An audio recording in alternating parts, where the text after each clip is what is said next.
Ever green సాంప్రదాయం latest designs క్వాలిటీలో compromise అయ్యే ఛాన్సే లేదు. అంబటి సిల్క్స్ విజయవాడ.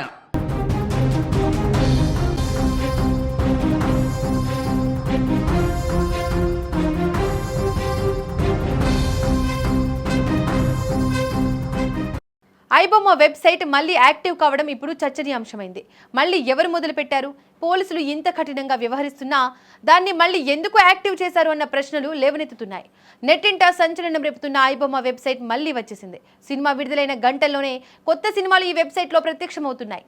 ఈ పరిణామం ఇప్పుడు సర్వత్రా తీవ్ర చర్చనీయాంశంగా మారింది. గతంలో ఈ వెబ్సైట్లో అప్లోడ్ అవుతున్న పైరసీ సినిమాల వ్యవహారంలో ఇమ్మడి రవి అరెస్ట్ అయ్యారు. ఆయన అరెస్టుతో ఈ వెబ్సైట్ వ్యవహారానికి పూర్తిగా బ్రేక్ పడిందని అంతా భావించారు. రవి అరెస్ట్ అయినప్పటి నుంచి ఐబొమ్మ వెబ్సైట్లో ఎలాంటి యాక్టివిటీ లేదు. తమ కార్యకలాపాలు ఆపేస్తున్నట్లు ఆ వెబ్సైట్ ప్రకటన కూడా విడుదల చేసింది. దీంతో ఆ సైట్ ఇక ముగిసిందని అనుకున్నారు. అయితే కేసుల నేపథ్యంలో గతంలో అరెస్ట్ అయిన రవి ఇప్పుడు బెయిల్పై ఉన్నారు. ఆయన ప్రస్తుతం బయట ఉండడం ఈ వ్యవహారంలో కీలక ఘట్టం.